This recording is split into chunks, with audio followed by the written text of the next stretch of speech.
In June of 1997, 15 middle school children set out for a weekend camping trip. Their teachers signed permission slips. Their parents packed lunches and sleeping bags. But when the buses returned to Lake Wycliffe campground, they were empty. No footprints, no screams, just silence. For 26 years, no one has seen them again. This is not just a missing persons case. It is a story of secrets buried in the soil, of families who never stopped searching, and of the things waiting in the dark when no one is watching. The case of the abandoned school camp. If you're new here, subscribe. The lake was always quiet at night, even in June, when the air clung heavy and the cicadas screamed. Lake Wycliffe had a way of swallowing sound. The water lay still, dark as oil, with only the occasional ripple from a catfish breaking the surface. Around it, the pines rose tall and watchful, branches weaving together like a canopy meant to hide the world beneath. On the evening of June 14, 1997, 2 buses rumbled down the gravel road toward the campground. Dust billowed behind them, catching the orange smear of sunset. Inside, voices rang out. 15 children, restless and giddy with the thrill of a weekend away from home. They were 7th graders from Jefferson Middle School, a collection of kids bound by nothing more than the bad luck of sharing a homeroom and a counselor who thought fresh air could cure suburban boredom. Their laughter was ordinary. Their plans ordinary. Ghost stories, marshmallows, fishing lines dropped in shallow water. Ordinary children on an ordinary trip. By Monday morning, they would be gone. The buses were found parked neatly at the trailhead, engines off, keys still in the ignitions. Inside, the driver's belongings sat untouched. A thermos of coffee, a crossword puzzle folded open to a half-finished grid. No driver, no children. The campsite lay a mile down the trail, nestled beside the lake. When search teams arrived hours later, they froze at what they saw. The campfires still smoldered. Sleeping bags were unzipped and laid open as though their owners had simply stepped away. A deck of playing cards fluttered across the dirt, scattered by wind. A boombox buzzed faintly with static, its cassette tape chewed by the machine. Plates of food rested by the logs, hot dogs, marshmallows charred black, bites taken but never swallowed. But it wasn't the emptiness that chilled the investigators. It was the claw marks. On at least 9 trees surrounding the camp, deep gouges marred the bark. Long, desperate scratches, as if someone had raked their fingernails against the wood until they tore away. The higher ones stretched nearly 8 feet from the ground. Blood dotted some of the grooves. The initial search lasted 7 days. Helicopters circled overhead. Dogs traced the perimeter. Divers combed the lake. But aside from the eerie scene at the campground, nothing was found. No bodies, no footprints leading away. Not a single piece of clothing, not even a lost shoe. It was as though 15 children had risen into the sky and disappeared. The media descended within hours. The vanished 15, one local station called them, splashing their school portraits across the evening news.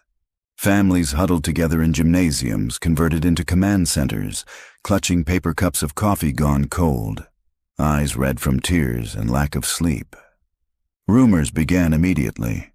Some said it was a mass abduction, the work of a cult. Others whispered about the lake, that it was bottomless, that it swallowed children whole. Old-timers in town recalled strange lights in the woods decades earlier. Hunters who went missing and never returned. The stories clung to the case, feeding its legend even as the official investigation stalled. Within 3 months, the search was scaled back. Within a year, funding dried up. But the parents never stopped. Every June 14th, they gathered at the edge of Lake Wycliffe, candles in hand, photographs pressed to their chests. They whispered names into the darkness, names that had once belonged to laughing, muddy-faced children now frozen in time. In 2023, 26 years later, a hiker stumbled across something in those same woods, Something that changed the case forever. It was a torn backpack, blue nylon faded to gray, half buried beneath pine needles. Inside, a moldy notebook. The last entry was dated June 14th, 1997. The handwriting was cramped and rushed, a child's scrawl pressed hard into the paper. "It's back. It's outside the tents. Don't make a sound." The notebook lay on the evidence table, its blue nylon cover mottled with mildew. The paper inside was swollen, warped by years of damp, but still intact. Under the fluorescent lights of the Travis County Sheriff's Office, the words written in childish scrawl seemed almost to glow. "It's back. It's outside the tents. Don't make a sound." Detective Claire Whitfield read the line for the 7th time, her gloved fingers hovering just above the page. She had worked homicide for 20 years, seen the aftermath of violence in every shape imaginable, but something about the sentence tugged at her differently. Not because of the words themselves, but because of the hand that had written them. Small, pressing so hard into the paper that the pencil had nearly ripped through. The kind of writing only a terrified child could leave behind. Across the table, Sergeant Joe Martinez leaned back in his chair, arms crossed. Hiker found it near Whitecliff, about a half-mile from the old campground. Said it was tangled in roots, like the forest tried to swallow it. Claire's eyes flicked to the rest of the notebook. Most of the entries were banal. Games of tag, complaints about food, a list of who had the best marshmallows. The normal chatter of children playing at being independent. Until the last page. Until the sentence that cut everything short. "Whose bag?" she asked quietly. Martinez slid a file toward her. Inside was a faded school portrait. Round cheeks, a crooked smile, dark hair that curled around his ears. Evan Rowe, age 12. One of the 15. Claire closed the file slowly. She remembered the case. Everyone in Texas law enforcement did, even if they had been rookies at the time. The vanished 15. It had haunted the state for decades, the kind of unsolved mystery that lived on in documentaries and late-night radio shows. And now, here it was again, landing on her desk like an echo. The discovery hadn't yet reached the media, but Claire knew it would. Parents would get phone calls. Reporters would swarm the lake again, old wounds would split open, and behind it all, 15 children would still be missing, frozen in time. She tapped the notebook gently. "Get me the parents. All of them, the ones still alive. We'll need their DNA samples, statements, anything they've been holding on to. If this is real, if this is from 97, then maybe we finally have a place to start." Martinez exhaled, nodding. "You think it'll hold up after all these years?" Claire looked back down at the sentence, at the desperate scrawl pressed into the page. "It has to." The first parent they reached was Margaret Rowe. She still lived in the same brick house on South Lamar, the one she had refused to leave even after her husband begged her to move somewhere less painful. The yard was overgrown now, shrubs choking the porch, a swing creaking faintly in the afternoon breeze. When Claire and Martinez stepped up to knock, the sound of the swing chains rattling seemed to echo the unease in their stomachs. Margaret answered the door with the weariness of someone who had long ago stopped expecting good news. Her hair, once chestnut, was now streaked with gray and pulled back in a tight bun. She wore a cardigan despite the heat, sleeves tugged down as if she needed the extra protection. "Mrs. Rowe," Claire said gently, "I'm Detective Whitfield. This is Sergeant Martinez. May we come in?" Margaret studied their badges, her lips thinning. "This is about Evan, isn't it?" Claire hesitated, then nodded. Inside, the house smelled faintly of dust and old photographs. Every wall bore reminders of the boy. Framed portraits, a baseball jersey mounted in glass, a science fair ribbon yellowed with time. Margaret led them to the living room, where she perched on the edge of an armchair as though bracing herself for impact. Claire set the evidence photo of the backpack on the coffee table. Margaret's hands trembled as she reached for it, fingertips grazing the torn fabric. "This was his," she whispered. "I sewed that patch myself." He wouldn't go anywhere without it. Her voice cracked, and she pressed her fist to her mouth. Claire let the silence stretch. Sometimes silence was kinder than words. When Margaret finally spoke again, her tone was sharper. Why now? After all these years, why does this show up now? That's what we're trying to find out, Claire said. We need your permission to take a DNA sample. It'll help us confirm the notebook belonged to Evan. Margaret nodded immediately, almost too quickly. Take whatever you need. Just don't let this be another dead end. The days that followed blurred into a rhythm of phone calls and doorsteps, of parents clinging to memories like lifelines. Some had remarried, some had moved, some had already passed on, but each reacted to the news in their own way. One father collapsed against the doorframe, sobbing. Another cursed them out, furious at the idea of reopening wounds the world had forced him to scar over. A mother handed Claire a shoebox of birthday cards her daughter had made before she vanished, whispering that maybe one of them still held a trace of DNA. By the end of the week, Claire's desk was buried in files. Each folder contained a child's name, their face frozen in school photo awkwardness. Evan Rowe, Marisol Vega, Jonah Kirk, Lila Tran, Daniel Harris, and 10 more. 15 bright futures cut short by a single weekend in the woods. At night, Claire found herself staring at those faces, wondering what they would look like now. 26 years older. Would they be married? Have children of their own? Or would they all still look 12, preserved in whatever place had taken them? She thought about the last line in the notebook. It's back. It's outside the tents. Don't make a sound. The words replayed in her head as though whispered directly into her ear. On the following Monday, Claire drove to Lake Wycliffe. The campground had long been abandoned, its facilities shut down after the disappearance, the land left to rot. Chain-link fencing sagged around the perimeter, plastered with rusted "no trespassing" signs. The forest pressed close on all sides, as though eager to reclaim the space. She parked at the old ranger station and stepped out, gravel crunching under her boots. The air smelled of pine and stagnant water.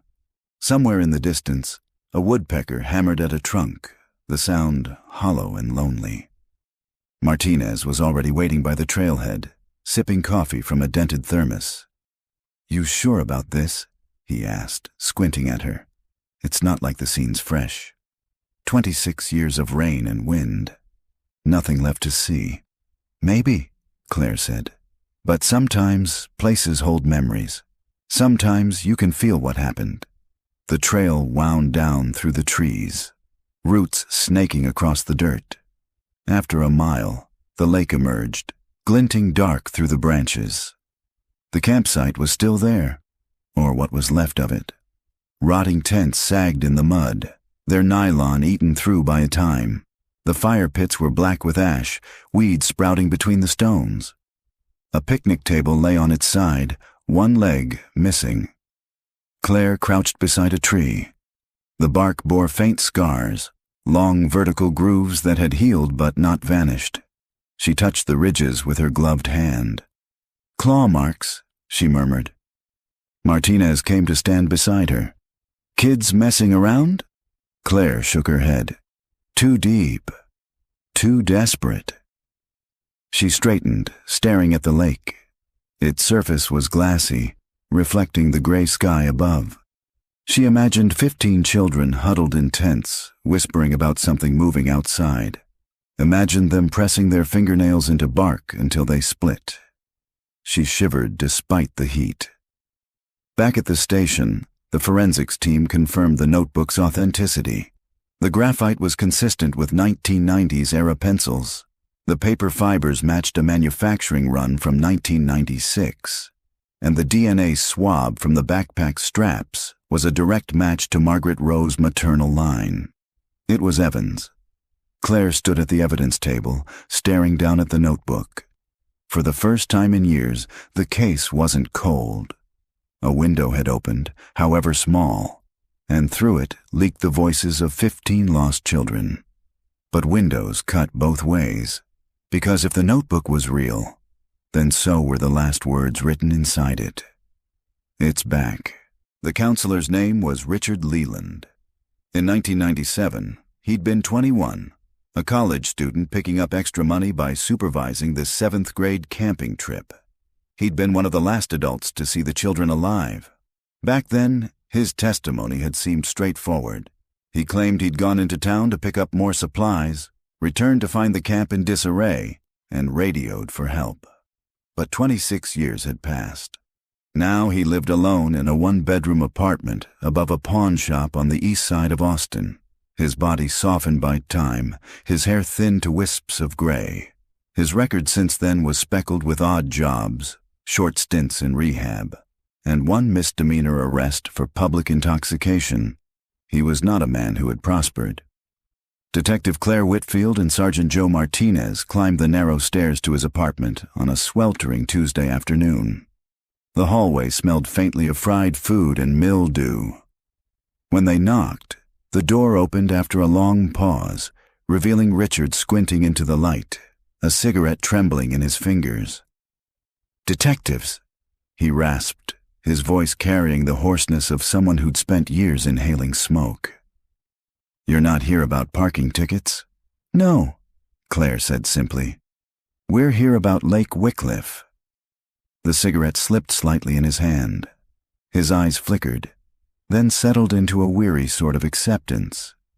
He stepped aside, letting them in. The apartment was cramped but tidy. A sagging couch faced a small television, and bookshelves leaned against the walls, heavy with yellowing paperbacks. On the coffee table sat a scatter of cigarette butts in an ashtray, beside a half-empty glass of water. Richard lowered himself into an armchair with the stiffness of someone twice his age. He stubbed out his cigarette and rubbed his temples. "You're reopening it," he said, not a question. "We're following up on new evidence," Claire replied. She placed the photograph of Evan Rowe's notebook on the table between them. Richard's gaze snagged on it. "They found something?" His voice cracked. Claire nodded. A backpack. Buried near the site, Richard's hand twitched toward his mouth, but instead he reached for another cigarette and lit it with a shaking hand. Smoke curled upward in nervous spirals. "I thought about those kids every day," he muttered. "Every single damn day. People think I just forgot, but I didn't. It eats at you, like termites." "Tell us again," Claire said softly. "Everything you remember from that weekend." Richard inhaled deeply, then exhaled, staring at a stain on the carpet as if replaying old film reels in his mind. "It was hot as hell," he began.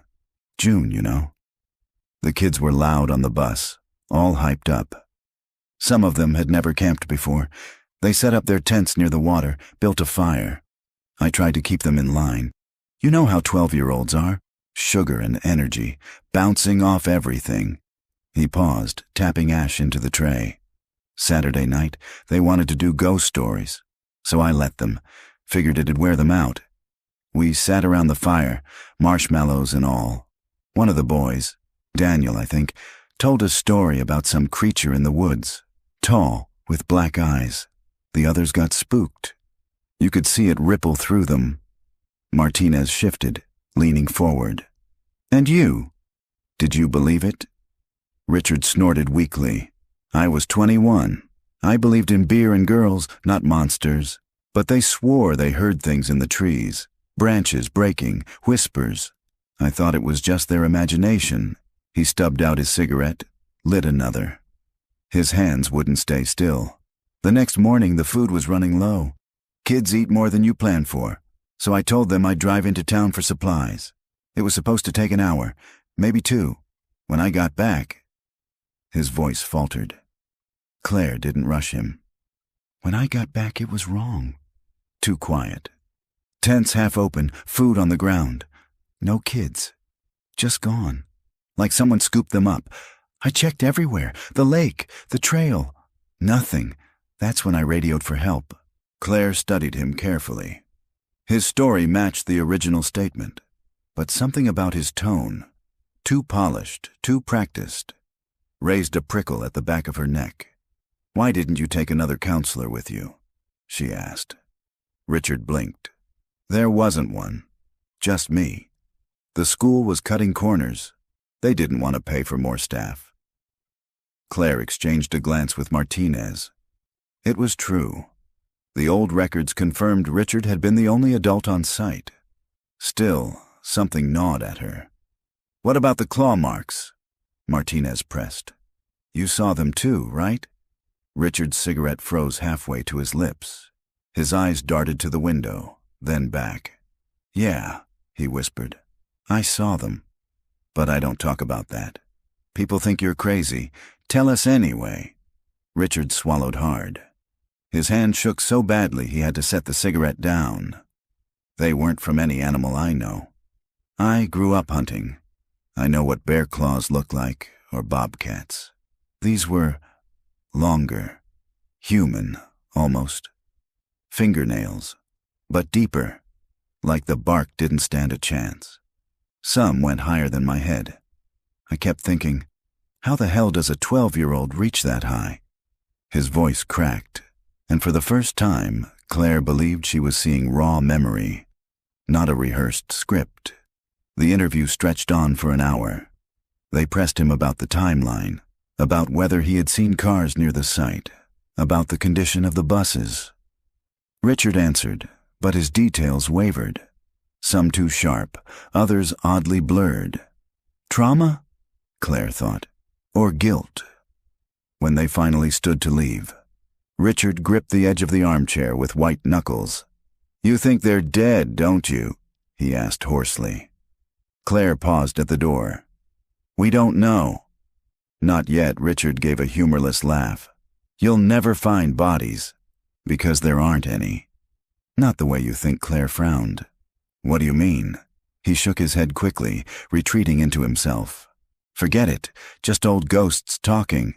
But as she and Martinez descended the stairs, Claire's mind replayed his words. The way his voice had dropped into something close to fear. "Not the way you think." That night back in her apartment, Claire couldn't sleep. She sat at her kitchen table, notebook open, sketching timelines and connections. 15 children, 1 counselor, 2 buses, a lake that seemed to devour sound. She thought about Richard's mention of the story around the campfire. A tall creature with black eyes. Kids swearing they heard whispers in the trees. She flipped open the file on Evan Rowe. His notebook entries, childish doodles of tents and fishing poles, and then the final line. "It's back. It's outside the tents. Don't make a sound. It's back." The phrasing gnawed at her. Not something is outside, but it's back. As though the children knew whatever it was, had seen it before. She wrote the words slowly across her own notebook page, underlining them twice. 2 days later, the department received a call from a retired deputy who had worked the original case. His voice shook with age as he left a message. "I shouldn't be telling you this. We were told to keep it quiet, but there was something they never put in the reports. Something we found at the lake." The message ended abruptly, the line going dead. When Claire tried to call back, no one answered. The retired deputy's name was Samuel Grady. Claire tracked him down through an old personnel directory, the kind printed on yellowing paper long before the department digitized its records. His address led her an hour west of Austin, to a small ranch house at the edge of a dried-up cotton field. The porch sagged under the weight of years, paint peeling in strips. A windmill creaked in the distance, spinning slowly against a flat sky. She parked out front, gravel crunching beneath her tires, and checked the mailbox. Grady, S faded, but still legible. As she climbed the porch steps, the screen door squealed open from inside. An old man appeared, stooped but tall, his frame wiry, shoulders still squared in a way that spoke of long years in uniform. His eyes, though clouded with age, held a sharpness that time hadn't erased. "You're Whitfield," he said without preamble. "I am," she replied. Detective Claire Whitfield. This is Sergeant Martinez. Grady nodded curtly, motioning them inside. The interior of the house was dim, blinds drawn to keep the heat out. The living room smelled faintly of tobacco and cedar. Mounted deer antlers hung above the mantel, and a stack of newspapers sat beside an old recliner. Grady lowered himself into the chair with a grunt, gesturing for them to sit on the couch opposite. His hands trembled faintly as he reached for a glass of water. "You got my message," he said. "Yes," Claire said. "You said there was something left out of the reports." Grady stared into his glass for a long moment before speaking. His voice, though shaky, carried weight. "They told us not to talk. Not to write it down, said it'd just cause hysteria. But I've been carrying it for 26 years, and I'll be damned if I take it to my grave." Martinez leaned forward. "What was it?" Grady's gaze lifted, pinning them both. "We found something at the lake. Not bodies, not footprints. Something else." He described the second day of the search, when helicopters thundered overhead and dogs strained at their leashes. Grady and 2 other deputies had been assigned to comb the shoreline near the north end of Lake Wycliffe. "We came across this old drainage pipe," he said. "Rusty thing, sticking out of the bank. Big enough for a man to crawl into, if he was stupid enough. The dogs went nuts around it, whining, scratching at the mud. So we shined our flashlights inside." He paused, swallowing hard.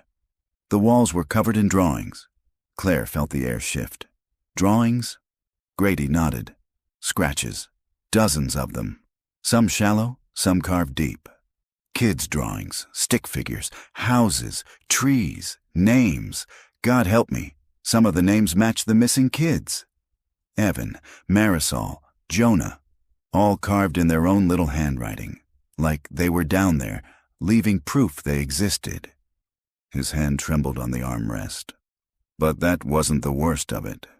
The worst was the faces." "What faces?" Martinez asked. "There were figures carved into the pipe. Tall ones, always taller than the stick kids. Long arms, circles for heads, but no eyes, just hollows. Over and over again, scratched until the metal flaked. Like the kids saw something and tried to put it on the walls. The room seemed to darken around his words." Claire's stomach turned cold. "What happened to the pipe?" she asked. "They sealed it," Grady said flatly. "County ordered it filled with concrete. Claimed it was unstable, a safety hazard. Told us not to mention what we saw, and the other deputies who were there. One died a few years back. Heart attack. The other moved to Arizona. Never talks about it." Grady's voice dropped. "But I remember. Every damn night I see those carvings in my sleep." Silence hung heavy. Claire felt the weight of the revelation pressing down, reshaping everything she thought she knew about the case. The official narrative had always been that the children vanished without a trace, but there had been a trace. Multiple traces, hidden away. "You're sure it was their handwriting?" she asked carefully. Grady's eyes narrowed. "You've seen a kid scratch their name into a desk, or a tree trunk behind the schoolyard. You know it when you see it. It was theirs." "No doubt in my mind," Martinez muttered a curse under his breath. "Why now?" Claire pressed. "Why tell us after all these years?" Grady's jaw tightened. "Because I saw on the news you found something. A backpack. If more is coming out, then maybe it's time the truth comes out too. Those families deserve to know what was hidden from them." Claire nodded slowly. She could feel the shape of the case shifting under her feet, like ground softening before a collapse. When they left the ranch house, the sun was sinking low, painting the fields in long shadows. Martinez was quiet until they reached the car. Then he turned to Claire, his face set. "You believe him?" "Yes," she said without hesitation. Martinez exhaled, rubbing the back of his neck. "Then that means the kids were alive after the first night. Alive long enough to carve names, drawings, faces. That changes everything." Claire didn't answer. Her mind was already racing ahead. The sealed drainage pipe, buried evidence, the possibility of 15 children trapped underground, scratching messages in the dark. She gripped the steering wheel until her knuckles whitened. If the notebook had surfaced, and if Grady was finally breaking his silence, then maybe the case itself was resurfacing, like something long buried clawing its way back into daylight. That night, she pulled the old case files from storage. Dust rose in the evidence room as she spread the boxes across a table, flipping through brittle pages and Polaroid photos. Photos of the camp, overturned tents, half-burned logs, claw marks in the bark. Grainy shots of the buses, handwritten statements from parents, frantic and fragmented. She searched for any mention of the drainage pipe. There was none, not a word. The reports had been scrubbed clean, but in one photo, a wide shot of the lakefront, she noticed a faint, rust-colored shape protruding from the bank. Barely visible, easy to miss, but there, the pipe. Her pulse quickened. At midnight, Claire drove back to Lake Wycliffe alone. The air was thick with humidity, the sky overcast. She parked by the ranger station and walked the trail with a flashlight, her boots crunching softly on the dirt. The forest was alive with sound, crickets, the distant croak of frogs, but the deeper she went, the more it seemed to muffle, as though the trees themselves were swallowing the noise. She reached the shoreline where the photo had been taken decades earlier. Her beam swept across mud and reeds, then froze on a mound of concrete jutting from the bank. Cracked, weather-stained, but unmistakable. She crouched beside it, running her hand over the surface. Faint scratches marred the concrete, though weather had worn them almost smooth. Still, in the right angle of light, she thought she could see grooves, circles, lines, the ghost of carvings beneath the seal. Her breath caught. Behind her, a twig snapped. Claire spun, flashlight jerking across the trees. The beam revealed nothing but trunks and shadows. The forest loomed silent, watchful. Her heart thudded. She waited, breath shallow, until the silence pressed too heavy to bear. Then she forced herself to turn back, snapping a photo of the concrete before retreating up the trail. Even when she reached her car, the sense of eyes on her back did not leave. By morning, Claire had barely slept. Images of concrete scratched with ghostly circles kept dragging her awake. She sat at her kitchen table with a mug of black coffee, the photo of the sealed pipe glowing faintly on her phone screen. There was no way around it. The pipe had to be opened. But first, she needed leverage. No judge would sign a warrant based on the word of a retired deputy and some faint grooves in concrete. She had to build a case carefully, brick by brick. She started with the families. The first call was to Linda Salazar, mother of Marisol. Linda still lived in the same modest house near Burnett, a single story with pale blue siding and a garden overrun with weeds. When Claire arrived, Linda greeted her at the door with wary eyes, her hair pulled back in a fraying braid. "You're with the task force?" she asked. "Yes, ma'am. Detective Whitfield. I'd like to ask you about Marisol." They sat in the living room, where framed school photos lined the mantel. Marisol's portrait was still there, gap-toothed smile, hair tied with ribbons, her eyes bright with mischief. Linda's voice shook as she spoke. She loved to draw. Couldn't stop doodling. Paper walls, even the back of the cereal box. She'd write her name over and over in curly letters, like she wanted the whole world to remember it. Claire leaned forward. "Do you think she would have carved her name if she was scared?" Linda blinked, her lip trembling. Why do you ask me that?" Claire hesitated. She couldn't reveal everything. Not yet. We're exploring all possibilities. Even small details matter. Tears welled in Linda's eyes. If she thought it would help someone find her, yes. She would have written her name. She wanted to be seen. The words sank heavy. Confirmation, in a way, of what Grady had described. Later that day, Claire met with another parent, Thomas Ackerman, father of Jonah.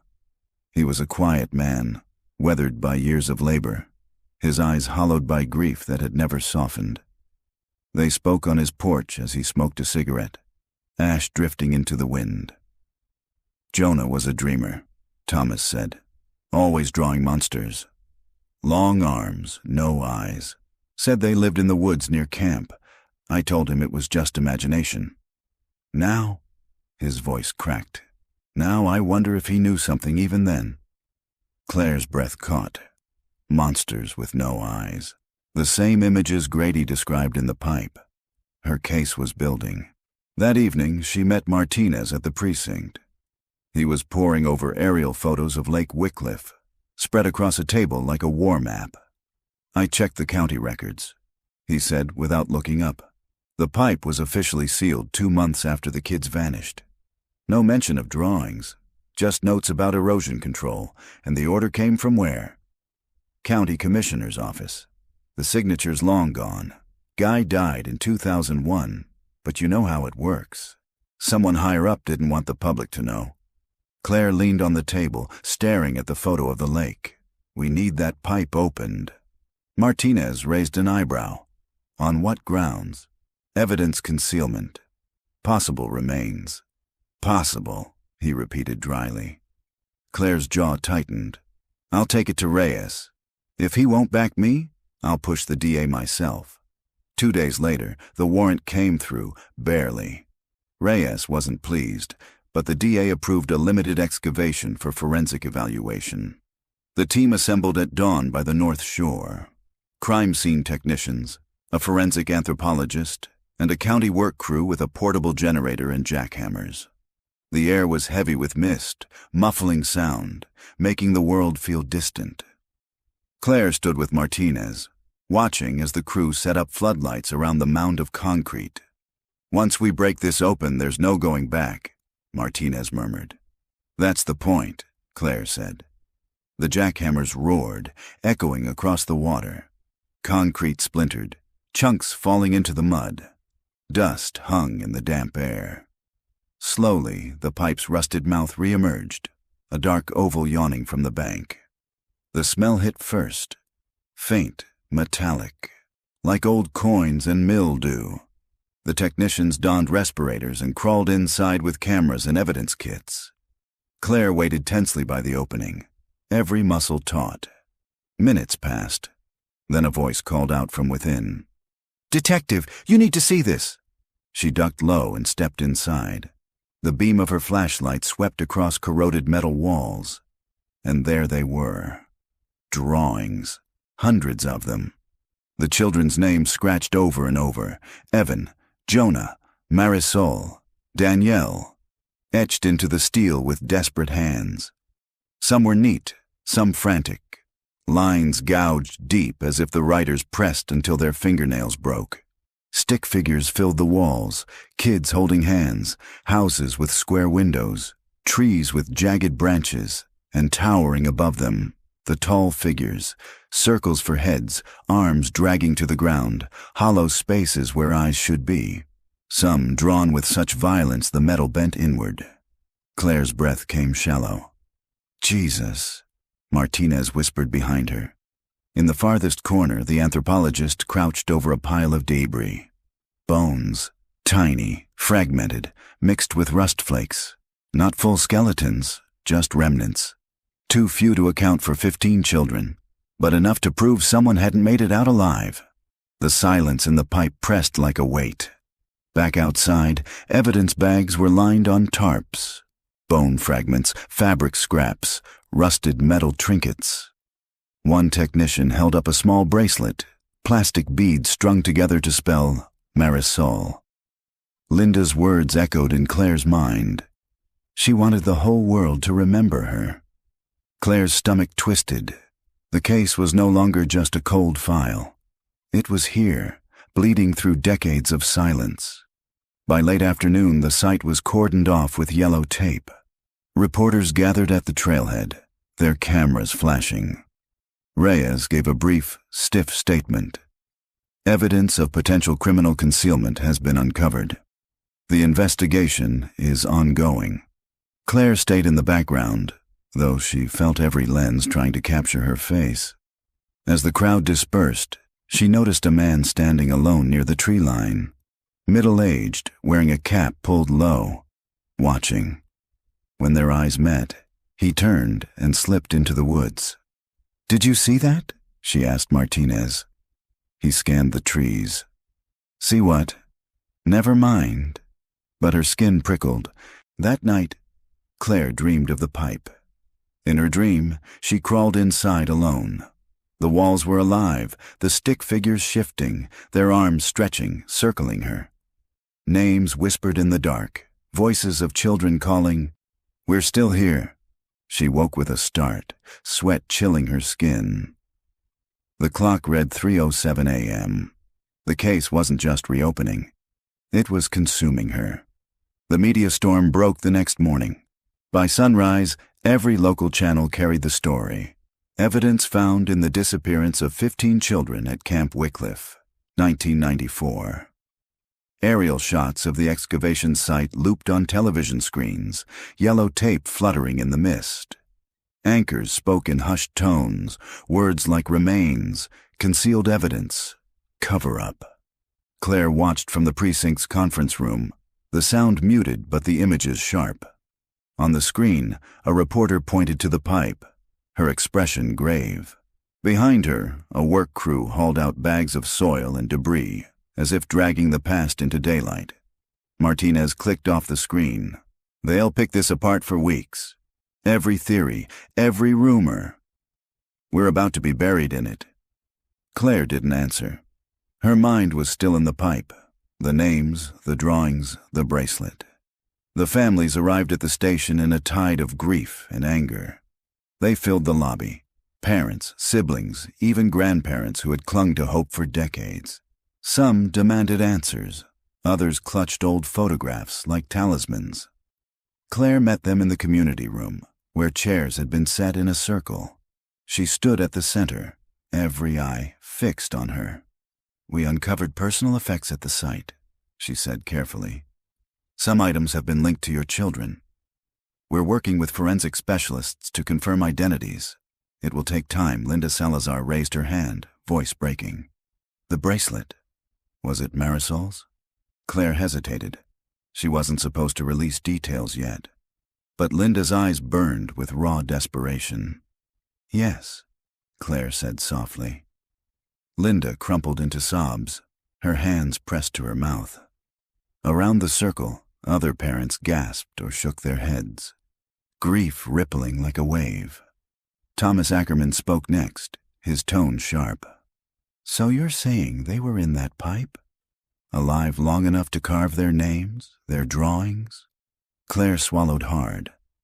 "The evidence suggests they were there at some point." "Then why didn't you tell us?" he demanded. "Why did it take 26 years? Martinez stepped in, his voice firm. "Because the records were buried, sealed.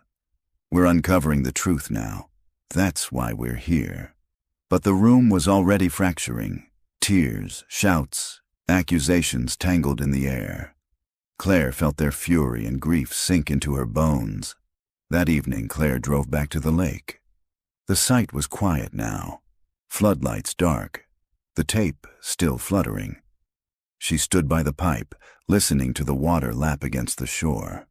The silence was heavier than the shouting parents, heavier than the cameras. She remembered the man in the woods, the one who had vanished when she locked eyes with him. Something about his posture, the way he lingered. It gnawed at her. She took out her phone and pulled up the original case photos again. Faces of suspects, leads that went nowhere. One man in particular, seen near the camp that weekend, questioned but never charged. His file had only a name, Gerald Lang, a groundskeeper who worked seasonal jobs around Burnett County. The photo was old, grainy, but the jawline and cap looked familiar. The next morning she brought it to Martinez. "You think Lang was the man in the woods?" he asked, skeptical. "I think it's possible." He disappeared from the records after '96. No forwarding address, no job trail. But if he's back, he might know something. Martinez rubbed his temple. Or he's just a drifter who likes watching work crews. Claire's voice hardened. He was on the suspect list, Miguel. He worked at the camp. If the kids were herded toward that pipe, someone led them there. Maybe someone who knew the grounds Martinez sighed. Fine. Let's chase it, but quietly. If the press gets wind we're hunting a groundskeeper, they'll crucify us if it's wrong. They pulled county employment records, searching for Gerald Lang. The last paycheck stub placed him at Camp Wycliffe the summer of '94. After that, nothing but a faded address on the outskirts of Marble Falls. They drove out that afternoon. The house was a sagging shack, swallowed by weeds, windows boarded, mailbox stuffed with yellowed flyers. The porch sagged under the weight of silence. Looks abandoned, Martinez muttered. Claire tried the door. Locked. She circled the property, noting a shed half-collapsed behind the house. Inside, through a crack in the wood, she saw boxes piled high, plastic tubs stacked unevenly. They pried the door open. Dust rose like breath. The boxes were filled with junk. Old tools, rusted cans, yellowed newspapers. But at the bottom of one bin, Claire found something that froze her. A child's shoe. Small, scuffed, with a faded sticker of a rainbow peeling from the side. Martinez knelt, his face grim. Evidence. Claire bagged it carefully, her pulse racing. Evidence. Back at the station, they logged the shoe into evidence. The forensic team would test it for DNA, though after decades, the chances were slim. Still, the discovery tied Lang to children's belongings. Reyes was furious when he heard. "You went to a property without a warrant?" "It was abandoned," Claire countered. "No trespassing signs, no resident. The shed was open. Reyes's glare could have cut steel. You don't get to decide what's open season. You follow procedure. One more step out of line, Whitfield, and I pull you off this case." But Claire saw it in his eyes. The fear. He wasn't just angry at her methods. He was afraid of what they were uncovering. That night, Claire lay awake again. The image of the shoe hovered in her mind. She thought of Marisol's bracelet, the children's names carved in the pipe, the faceless figures looming in the dark. And she thought of Lang, watching from the trees, slipping away before anyone could stop him. Somewhere out there, she knew, the man carried answers. But what if he wasn't the only one? The following week brought another storm. Forensics confirmed the bracelet belonged to Marisol Salazar, matched through old family photos. The bone fragments, though degraded, were consistent with children of the victims' ages. The shoe, too deteriorated for DNA, matched the size worn by Jonah Ackerman at the time. The press went wild. Headlines screamed, "Cover-up at Camp Wycliffe, families betrayed, possible suspect identified." Claire's phone rang non-stop, but one call cut through them all. Linda Salazar again. Her voice was ragged. "They said you found her bracelet." "But they won't say what else." "Please, detective, I need to know. Did she die in that pipe?" Claire's throat tightened. "We can't say for certain, but we know she was there." Silence stretched. Then a whisper. "Thank you. At least now I know she left something behind."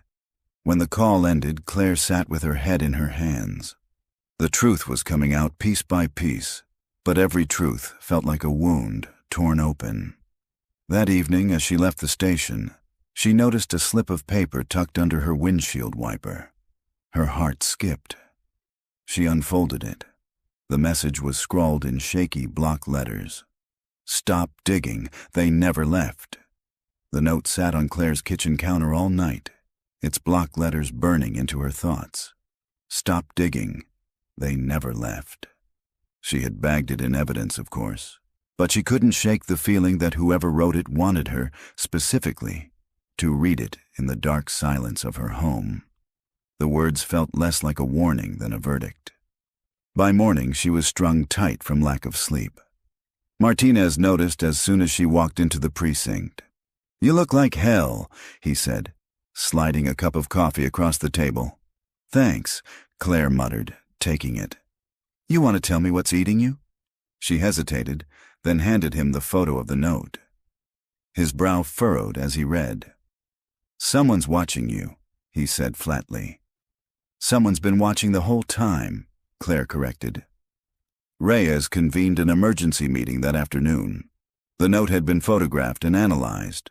Cheap lined notebook paper, black marker, no fingerprints. Useless.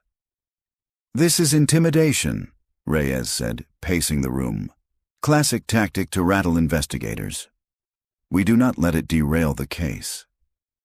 Claire's jaw clenched. "Or it's someone close to the case, someone who knows what we're finding." Reyes gave her a hard look. "You don't know that." "I know they're nervous enough to warn us off." Martinez broke the tension. "What about the wording?" "They never left." "What the hell does that mean?" No one answered. The silence was heavier than denial. The next step was canvassing. Claire and Martinez split the list of names: former camp staff, maintenance workers, cooks, counselors. Many had moved on, changed jobs, disappeared into the fabric of other lives. Claire drove to a retirement home in Burnett to find Elaine Morgan, the camp nurse in '94. Elaine was frail now, her hair thin and white, her eyes watery but alert. When Claire asked about the night the children vanished, Elaine's hands trembled on her walker. "They were sick," she whispered. "Several of them. Headaches, nausea. They came to me after dinner. I gave them water, told them to rest. Do you remember what they ate?" Elaine shook her head. "Burgers, maybe. It was cookout night. But they all complained the meat tasted strange. I thought it was undercooked. Now I wonder." Her voice trailed off. Claire leaned in. "Did you report it?" "I tried," Elaine said softly. "But the deputies told me to keep quiet. Said it would just confuse people, that the kids had run off. But I know what I saw. They were sick. Something was in their food." Claire's stomach twisted. Poison? Sedatives? It would explain how 15 children could be subdued at once. But it also meant someone at the camp had prepared it. Martinez's interviews turned up something too. A former maintenance worker recalled Gerald Lang arguing with the camp director the day before the kids vanished. He said Lang was furious about unpaid wages and kept muttering, "They'll remember me." Lang again. Always Lang. Claire pinned his faded photo to the evidence board, a grainy mugshot from a trespassing arrest in '92. The eyes were shadowed, the jaw clenched, the brim of a cap tilted low. He was becoming less of a ghost and more of a shadow that stretched across every discovery. That night, Claire sat at her dining table with the case files spread before her. She flipped through Polaroids of the campsite, the torn tents, the abandoned shoes, the claw marks on trees. She paused at one photo she had skimmed before, a wide shot of the dining hall. In the corner of the frame, just barely visible through a window, stood a man in a cap. Her pulse spiked. She enlarged the photo with her phone, zooming until the pixels blurred. The jawline was familiar. The cap, Lang, watching. The next morning, Claire and Martinez returned to the shack outside Marble Falls, this time with a warrant. Deputies pried open the door while technicians photographed every corner. Dust hung thick, cobwebs strung like netting. In the bedroom, they found a mattress stained dark with age, the springs exposed. Beneath it, tucked into the frame, lay a bundle wrapped in plastic. Claire slid it open with gloves. Inside were photographs, faded Polaroids of children at camp. Not just posed group shots, but candid ones. Kids lining up for dinner, kids at the lake, kids asleep in tents. And in the margin of several, names were scrawled in shaky handwriting. Evan, Jonah, Marisol. Claire's chest tightened. He was watching them. Cataloging them, Martinez muttered a curse under his breath. The Polaroids went straight to forensics. The shoe, the bracelet, the photos. It was enough to justify a manhunt. Reyes finally caved, issuing a warrant for Gerald Lang's arrest on suspicion of kidnapping, murder, and evidence tampering. But Lang was still a ghost. No driver's license renewals, no employment records, no bank activity. It was as if he'd been living off the grid for decades. Someone like that doesn't just disappear, Martinez said. He's surviving somewhere. Someone's helping him. Claire nodded grimly. Then we find who. That evening, as Claire left the station, she noticed her porch light glowing when she pulled into her driveway. She hadn't left it on. Her hand hovered near her gun as she approached. The door was locked, the windows shut. She stepped inside cautiously, heart thudding. On the kitchen counter lay a new note. No envelope, no fingerprints. Just the same block letters as before. You're getting too close. Next time, it's your name on the wall. The second note shook Claire more than she wanted to admit. She'd faced threats before. Drug dealers, gang enforcers, desperate suspects who spit warnings through gritted teeth. But this was different. This wasn't bluster in the heat of arrest. This was cold, calculated. Someone had been inside her house, close enough to leave a message on her kitchen counter without a trace. The thought gnawed at her as she sat in the precinct's briefing room the next morning. The walls were plastered with photographs now, children's faces, crime scene shots, Lang's grainy mugshot, and the pipe that had changed everything. Reyes paced at the front, voice sharp. Lang is officially our priority. He's been off the grid for nearly 3 decades, but someone like that doesn't vanish without help. He'll have contacts, old employers, family, maybe sympathetic townsfolk. We start there.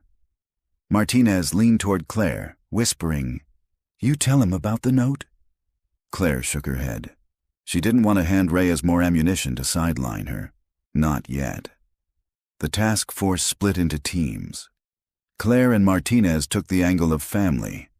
Lang's file listed a younger sister, Carol, last known address in Llano. They drove west, the landscape flattening into scrub and limestone. Carol's house was a modest ranch style, paint peeling but the yard neatly kept. She answered the door with wary eyes, hair streaked with gray, a cigarette dangling from her fingers. "You're here about Gerald," she said, not bothering to ask.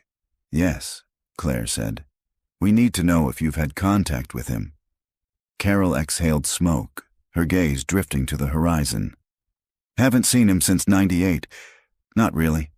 He called once, collect, from somewhere in Arkansas. Said he couldn't come home. Said they'd never let him." That was the last time Martinez's brow furrowed. They? Who did he mean? Carol's lips pressed thin. He didn't say. But he sounded different, paranoid. Said the woods weren't safe anymore. Said the kids were still out there, whispering. Claire's pulse quickened. "Whispering?" Carol nodded faintly, as though repeating words she'd tried to forget. He said they never left. That he could hear them every night driving back. The silence in the car was thick. Finally, Martinez muttered, "If she's telling the truth, he's not just hiding. He's unraveling, or he knows something no one else does." Claire said. Her thoughts returned to the notes left in her home. The phrasing matched what Carol described. They never left. The connection was undeniable, which meant Lang wasn't just sending threats. He was taunting her with his truth. That night, Claire returned home with her service weapon drawn before she even unlocked the door. She swept the rooms, checking every shadow, every closet. Nothing. But she couldn't shake the sensation of being watched. She taped the latest note to her fridge, right beside the first. A grim reminder and a promise to herself. She wouldn't back down. Still, sleep came in fragments. She woke to imagined whispers, to the creak of floorboards settling. Once, she swore she heard children's laughter faintly in the hall, but when she snapped on the light, the air was empty. By dawn, she sat at her kitchen table again, clutching cold coffee, eyes gritty. The notes loomed behind her like twin specters. The manhunt gained traction quickly. Tips flooded in, half of them crackpot sightings, the other half dead ends. Lang had become a ghost story. He was the tall man in gas stations, the shadow near campgrounds, the stranger at the edge of town. But one call stood out. A store clerk in Johnson City reported a man who matched Lang's description buying canned goods and batteries late at night. Paid in cash. Kept his cap pulled low. When asked if he wanted a bag, he'd said, "Don't need one. Won't be staying long." The clerk swore he drove off in an old, rusted pickup, plates obscured by mud. Claire and Martinez drove out immediately. The clerk repeated the story in detail, even sketching the truck. It was enough to canvass the area. Deputies combed the back roads, but the truck was gone. Still, it was the first real sighting in years. "He's circling the lake," Martinez said grimly as they drove back. "Like he can't stay away." Claire nodded. "It's where it all started. Where it all ended. Maybe it's the only place he feels in control. Or maybe," she thought, "it's where he's keeping them." The next day, Claire received a package at the precinct. No return address, just her name in block letters. She opened it carefully, gloved hands steady. Inside was a Polaroid. The photo was of the pipe, taken recently, and scrawled across the bottom margin in the same handwriting as the notes, "Listen closely, they're still speaking." The photo was logged into evidence, but Claire kept a copy at her desk. She stared at it for hours, her mind spiraling. Were the notes a warning, a threat, or an invitation? She thought of the children's names carved into the pipe, of the stick figures and faceless things. She thought of their parents, waiting decades for answers that never came. The case wasn't just about solving a crime anymore. It was about untangling something deeper, something that blurred the line between memory, myth, and horror. She leaned back in her chair, exhaustion pressing at her temples. For the first time, she wondered if the children had ever truly left those woods, or if some part of them still lingered, whispering, waiting. That night, her phone rang at 2:13 a.m. She answered on the second ring, voice hoarse. "Whitfield." Static filled the line.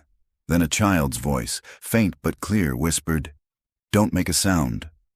The line went dead. The phone still buzzed faintly in Claire's hand, the silence on the line thicker than any words. She lowered it slowly, her heart hammering. The voice hadn't been distorted like an adult faking a child. It carried the soft cadence, the fragile tremor of real youth. "Don't make a sound." The same words written in Evan Rowe's notebook 26 years ago. Claire sat frozen at her kitchen table, the glow of the streetlight bleeding through her blinds. She replayed the moment again and again, testing it against reason.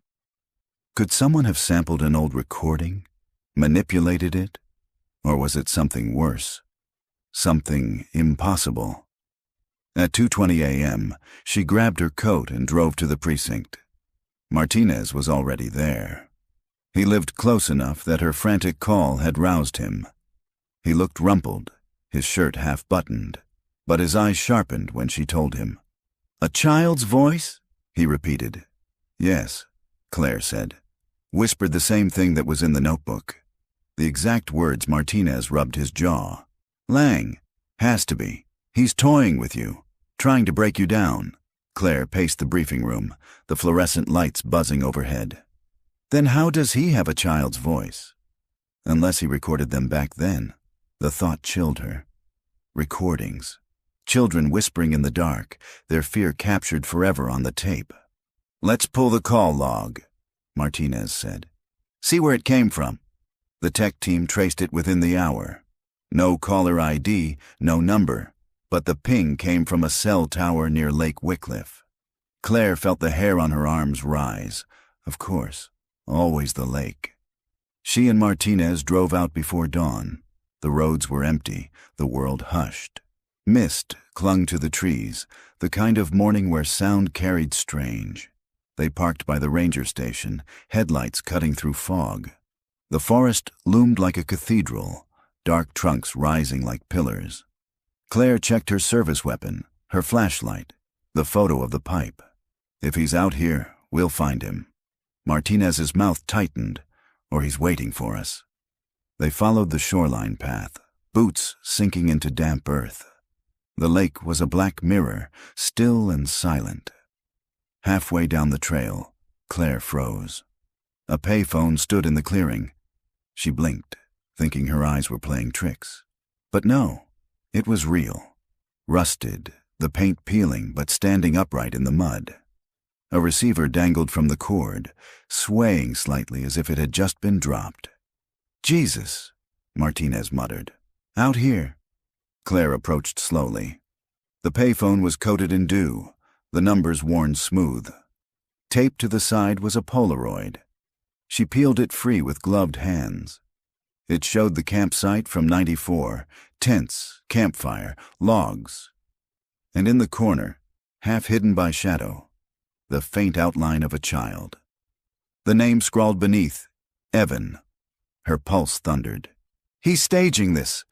Martinez scanned the tree line, his hand hovering near his gun.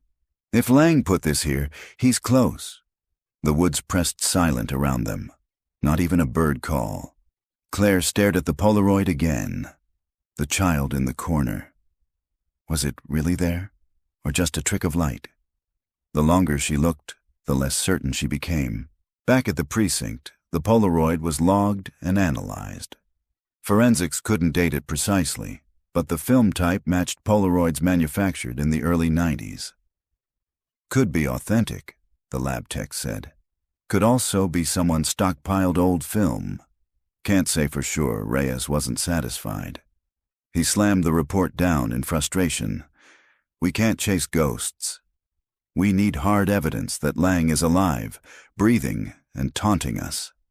Claire clenched her jaw. "Then let me keep pressing. He's circling the lake, leaving these trails. He wants me to follow, or he wants to bury you in it." Reyes shot back. That evening, Claire sat in her car outside Linda Salazar's house. She hadn't planned to stop, but something in her chest pulled her there. Linda answered the door with swollen eyes. She'd seen the news, the bracelet, the Polaroid. She knew enough to understand the weight pressing on the investigation. "You look haunted," Linda said softly. Claire gave a tired laugh. "That's because I am." Linda invited her in. The living room smelled faintly of candles and lavender. On the wall hung Marisol's drawings, framed like artifacts. Bright, childlike colors of houses, flowers, suns with smiling faces. "She used to whisper when she was scared," Linda said, brushing her fingers across one frame. "Not scream, just whisper. Like she thought if she kept quiet, the monsters wouldn't hear." Claire's throat tightened. "The phone call. Don't make a sound." Linda turned, her gaze sharp. "Detective, do you ever wonder if they're still trying to reach us?" "From wherever they are." Claire had no answer. Driving home, she thought about Linda's words, about whispers carrying across time, from pipe walls to telephones to her own ears. Her headlights carved through the dark, illuminating trees that loomed like sentinels. For a moment, she swore she saw movement at the edge of the road. A figure, tall and still, watching. When she slammed the brakes and swung the beam back, the shoulder was empty. Her pulse hammered, her breath shallow. She drove the rest of the way with her gun on the passenger seat. That night, another call came. 2:41 a.m. The same static hiss, the same fragile voice. But this time, it spoke more. "Don't follow." "It's here." Claire sat rigid, the phone pressed to her ear, her hand shaking. "Who is this?" she whispered. "Evan?" "Marisol. Who's speaking?"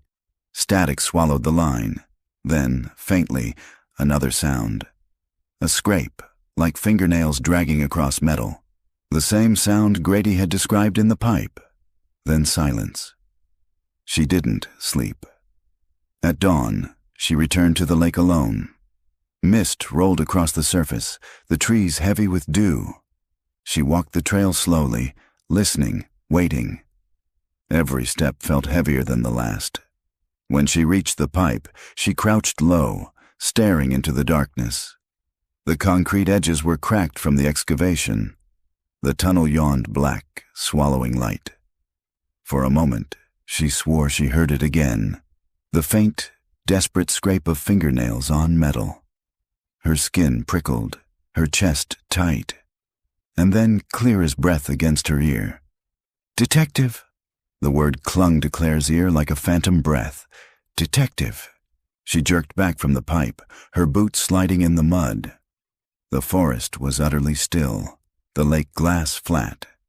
There was no one there. No footprints in the damp earth except her own. She held her breath, straining to listen. Nothing. Only the low hum of the wind stirring through the pines. Her rational mind scrambled for footing. It could have been her imagination, the echo of her own thoughts. Or worse. Lang, crouched somewhere inside that tunnel, speaking in a child's cadence to disorient her. Still, her heart hammered with a primitive terror she couldn't reason away. She pulled her flashlight, shining it deep into the pipe. The beam disappeared into darkness after 30 feet. The concrete walls glistened with moisture. "Hello?" she called, her voice steady but her throat dry. The sound reverberated back in hollow distortion. No answer. She crouched, ran gloved fingers across the tunnel lip. Dirt, moss, a broken beer bottle. But there, near the edge, fresh scratches, thin lines etched into the concrete, parallel and jagged, as though made by fingernails dragged in desperation. Claire's stomach turned. She snapped photos with her phone, trying to ignore the tightening in her chest. By the time she returned to the precinct, Martinez was pacing. "You went alone?" His voice cracked with disbelief. Claire placed the photos on the table. "I had to. They're escalating." "Look." He studied the scratches, his brow furrowing. "Could be anything. Kids messing around." "No!" Claire snapped. "They're recent." 2 fresh Reyes entered then, coffee in hand, his expression thunderous. "You two need to get your head straight. This case is turning into a circus. Payphones in the woods, ghost voices on the line. You're letting him play you." Claire bristled. "What if it isn't a game? What if the kids—" "They're dead," Reyes cut her off sharply. "And the sooner you accept that, the better chance you'll have of catching the bastard who killed them." His words dropped like stones. But that night, Claire couldn't let it go. She sat at her dining table with the bracelet, the Polaroid, the photo of the scratches. Around her, the room seemed too quiet, every creak of the house amplified. She played back the recordings from the phone traces. Static, hiss, faint whispers. Over and over, she leaned closer, headphones pressed tight, desperate to catch something new. At 2:12 a.m., she froze. In the background of one call, almost inaudible, was a faint splashing, like water lapping against stone. The lake. She replayed it until her ears ached, convinced now the calls weren't made from some distant cell spoof. They were coming from the shoreline itself. By morning, she drove back out with Martinez, though she didn't tell him what she'd heard. He'd only say it was her imagination. The mist was lifting as they arrived. Claire scanned the shoreline, her eyes sharp. The ranger station, the payphone clearing, the crooked trees bending over the water. Then she spotted it. Half buried in sand near the lake's edge, the twisted shape of a cassette tape. She pulled it free, waterlogged but intact. The label, faded but legible, read simply, Camp 94. Martinez frowned. "That's planted. Has to be Claire pocketed it. Or it's evidence." The precinct still had an old player in evidence storage. She sat alone in the soundproof room, placed the cassette inside, and pressed play. Static hissed. A long stretch of silence, then faint voices. Children. They were singing. A campfire song, off-key but joyful, laughter spilling between lines. Claire's breath caught. It was so ordinary, so alive. Then, abruptly, the tape cut. A muffled cry, a man's voice, low and commanding. "Quiet, don't make a sound." The same phrase again, the same haunting directive. The recording ended there, the tape clicking as it spun out. Claire's hands shook as she removed it. Proof, not of survival, but of the moment fear descended. When Reyes heard it, his face paled. For the first time, his certainty cracked. "Where did you find this?" "Lake Shoreline," Claire said. He pinched the bridge of his nose. "We'll send it for analysis." Voice match, tape dating, all of it. "But I don't like where this is heading." "Heading where?" Martinez asked. Reyes's eyes were grim. "Toward obsession. Whoever left this, they want you pulled under, drowning in this case. If you're not careful, detective, you'll vanish into it the same way those kids did." Claire thought about that on the drive home. The tape still echoed in her mind. The laughter, the shift to terror, the command for silence. She parked outside her house, sat in the car long after the engine cut. Her reflection stared back from the window, pale and strained. A movement flickered at the edge of the glass. She turned. On her porch sat a shoebox. Her chest seized. She approached slowly, her gun drawn. The box was damp with dew, a crude bow tied around it. Inside were 12 Polaroids. Each showed a different tent, numbered in black marker. Tent 1, Tent 2, Tent 3. And in Tent 4, the shadow of a man bending over a child. Claire's stomach lurched. She staggered back, bile rising in her throat. Her phone buzzed in her pocket. A new message, unknown number, a single word. Closer. The word haunted her.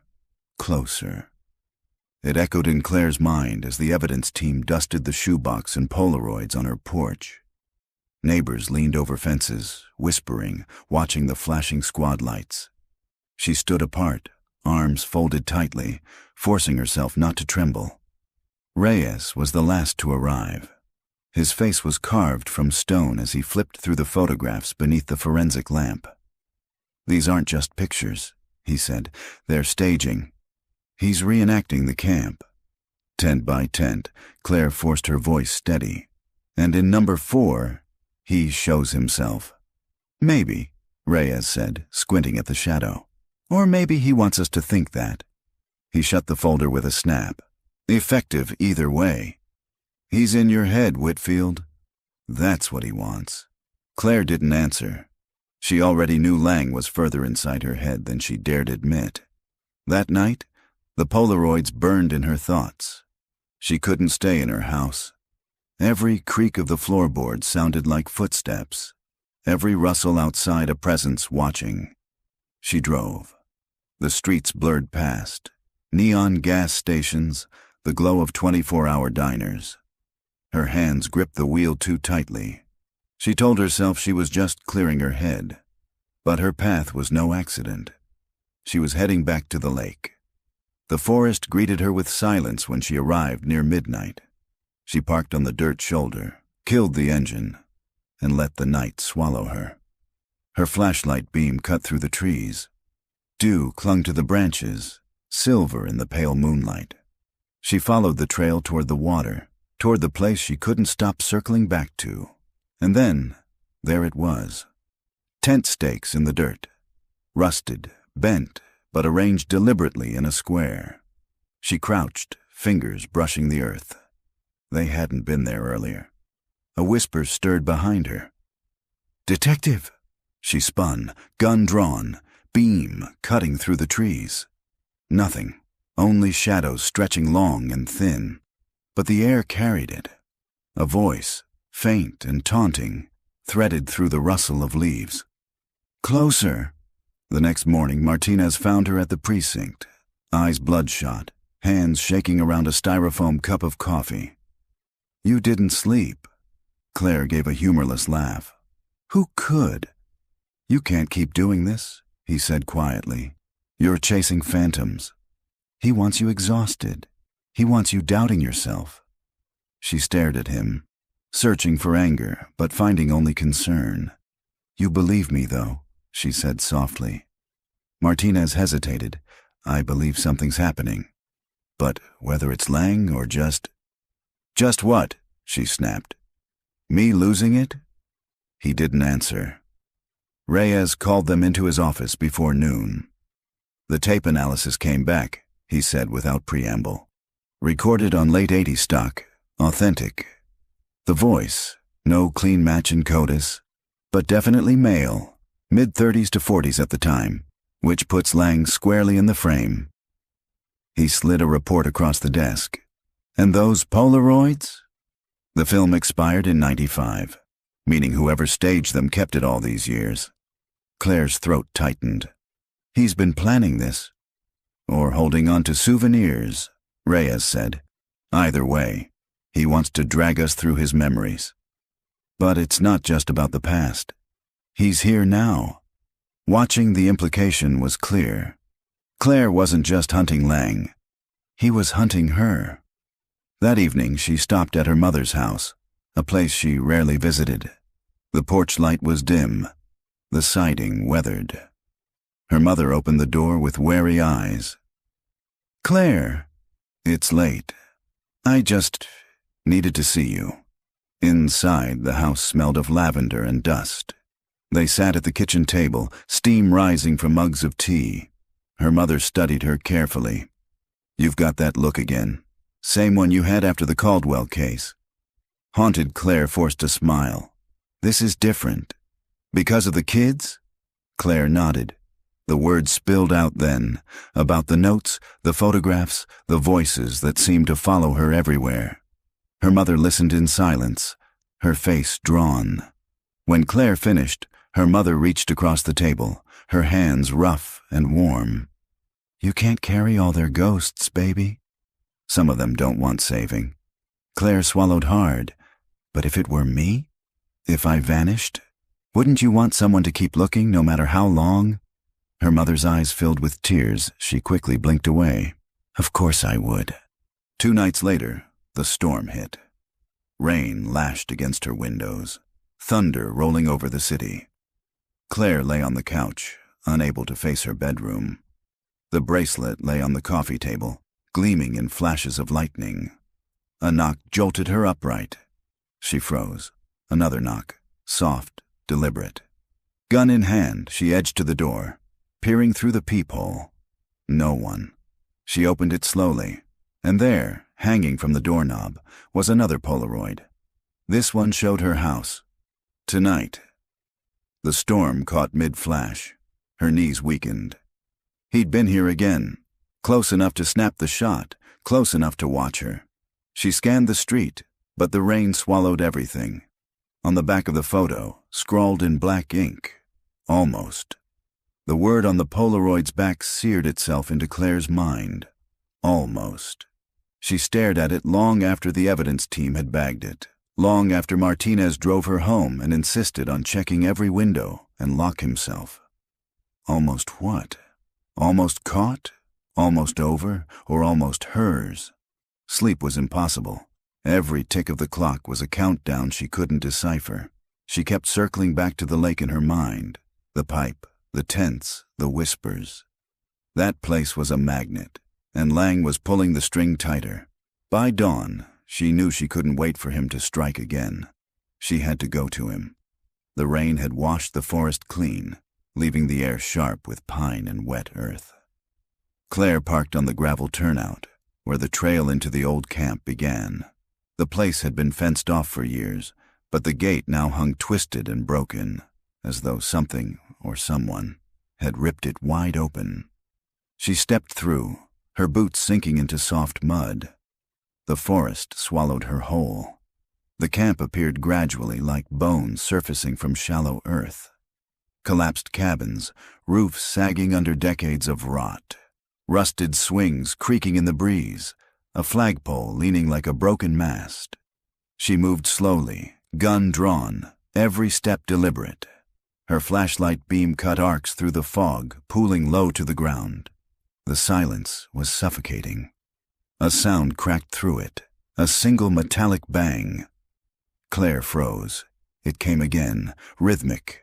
From the mess hall, its windows boarded, doors chained. She approached cautiously. The chain rattled in the wind, knocking against the door frame. And then she saw it. Pinned to the chain with a nail was another Polaroid. This one showed her, standing at the pipe, from behind. Her skin prickled. He wasn't just luring her here. He'd been here, watching, close enough to record her every move. She forced her breathing steady and pulled the photo free. On the back, in that same jagged hand, inside, the lock gave easily under her bolt cutter. The door groaned as she pushed inside.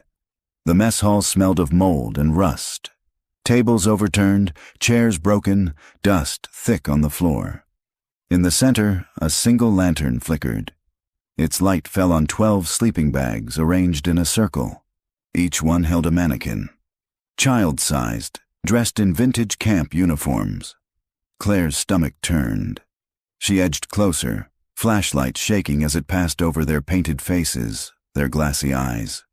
One had a cracked cheek, another a missing hand. Pinned to each uniform was a name tag. She read them aloud in a whisper. Jacob, Emily, Sarah, all 12 names, the missing kids. Her chest tightened. The scene was obscene, a twisted shrine. Then, from the shadows, detective. She spun. Lang stood at the far end of the hall. His beard was wild, his clothes filthy, but his eyes burned with sharp, unsettling clarity. He smiled faintly. You finally came. Her gun locked on him, hands where I can see them. He raised them slowly, palms outward. You've been listening. Good. That's the only way to hear them. Lie on the ground, Lang. He chuckled softly. Still pretending this is about me. It never was now. But he didn't move. His voice deepened, almost reverent. They never left this place. Not really. Their laughter, their fear, it soaked into the ground, into the walls. You've heard it. I know you have Claire's hand tightened on the trigger. Where are the kids, Lang? They're here, he whispered. He gestured to the mannequins. Can't you see? Rage surged in her chest. You sick bastard. But then a sound stopped her cold. A child's laugh. It rang from the dark corner of the hall, high and light. Unmistakable. Claire's heart seized. She swung her flashlight toward it. Nothing but shadows. Lang's smile widened. You hear them too. The laugh came again. Then another, overlapping. Faint but real, threading through the stale air. Claire's mind warred with itself. It couldn't be. Recordings, tricks of acoustics. But the sound drilled into her, raw and undeniable. Stop it, she shouted, her voice breaking. Lang took a step closer. They want to be found, but they don't trust the others, only you. Her gun trembled in her hands. Every fiber of her training screamed to shoot, to end this, but her legs felt rooted, her breath ragged. Lang lowered his arms, slowly, his eyes locked on hers. Closer, he whispered. The same word, the same command she'd heard in the night. Martinez's voice shattered the spell. Claire! She turned. He stood in the doorway with 2 deputies, weapons raised. In that instant, Lang lunged for the back exit. Stop! Claire fired, the shot deafening in the enclosed space. The bullet tore into the wall, inches from his shoulder. Lang vanished through the door, into the trees. Martinez grabbed her arm. You all right? Jesus, Whitfield, you were just standing there. Claire shook him off, chest heaving. We can't let him get away. But already the forest had swallowed Lang whole. Only the echo of children's laughter lingered, drifting like smoke through the ruined camp. The forest devoured sound. Claire ran, flashlight jerking through the black trees, rain still dripping from the canopy. Martinez's voice called somewhere behind her, but she didn't stop. Lang was ahead. She could feel him, his presence moving just out of reach, like a shadow slipping between shadows. Her lungs burned, mud sucking at her boots. Every crash in the brush could have been him. Every echo of laughter, childish, faint, spurred her forward. She found the trail of the old cabins. Most were collapsed shells, their roofs fallen in, their windows gaping like broken teeth. But one stood almost whole, its door hanging crooked. A lantern glowed faintly inside. Claire approached, gun raised, heart hammering. She shoved the door open. Lang stood in the center. His face was calm, almost serene, as though he had been waiting. "You chased me here," he said softly. "You always would." "On the ground," she barked. "Now." But he didn't move. His eyes gleamed in the lantern light. "Do you hear them?" The floor creaked. At first, she thought it was him moving. But no. The sound came from beneath, hollow and rhythmic. Claire froze. Lang smiled faintly. "Below us." "Where they sleep." She swept the beam across the cabin. In the far corner, half buried under rotting boards, was a trap door. The wood was warped, but fresh mud streaked its edge. Her stomach twisted. "Open it," she ordered. Lang tilted his head, his expression unreadable. "Are you sure?" "Now." He crouched slowly, pried up the trap door with both hands. The hinges screamed. A shaft of blackness yawned beneath. The stench hit her instantly. Earth, mildew, something older, fouler. Lang whispered, "Closer." Claire stepped forward despite every instinct screaming to stop. She shone her light into the hole. Wooden steps descended into a dirt cellar. The walls glistened with moisture, and carved into every surface, walls, beams, floor, were names, dozens of them. The 12 she knew and others she didn't. Scratched in uneven hands, overlapping, desperate. Children's voices rose faintly from the dark, laughter, whimpers, words she couldn't catch. Her knees weakened. It was impossible, but the sound enveloped her, seeped into her skin. Lang's voice broke through. "They never left." Martinez's shout pierced the night. "Claire!" She flinched, spinning. Martinez stood in the doorway, weapon raised, deputies behind him. "Step away from him!" Lang straightened, arms spread wide as if in surrender, but his eyes locked on Claire's. "They're yours now," he whispered. Then he moved, fast, lunging toward the trap door. Claire fired. The shot cracked like thunder. Lang's body jerked, staggered, and tumbled backward down the steps into the cellar. Silence crashed down. Then, faintly, a child's scream echoed from the hole. The deputies hauled Lang's body out minutes later. He was gone, his chest still, his eyes frozen open. Claire stood apart, trembling, the gun still warm in her hand. The trap door gaped behind them, the carved name staring up from the dark. Martinez touched her shoulder. "You did what you had to." But she couldn't look away from the black hole, from the voices that still seemed to whisper, even as the deputies nailed the door shut. At dawn, the camp swarmed with lights and tape. Teams dug, photographed, mapped. They cataloged bones in shallow graves, rusted jewelry, fragments of fabric. It was enough to confirm the children's fate, enough to close the file, but not enough to silence the forest. As Claire watched the evidence bags carried out, she could still hear them, the laughter, faint and hollow, threading through the trees. She closed her eyes, but the voices followed. Lang was dead. The case was solved. And yet, the children had never left. Autumn settled over the lake like a shroud. News vans crowded the access road for weeks after the raid. Reporters with solemn voices stood before the twisted camp gate. broadcasting phrases that looped endlessly. Decades-old mystery solved. Remains identified. Suspected killer dead. Parents who had grown gray waiting for closure returned to the shoreline with trembling hands, clutching photographs bleached from years of grief. Some laid flowers, others pressed palms to the earth. The town held vigils, candles reflecting in the black surface of the water. Names were read, bells tolled, tears fell. But closure proved to be a fragile thing. Claire sat through it all. She shook hands, she answered questions, she stood beside grieving families who finally had something to bury. Her face appeared on television, her name etched in articles.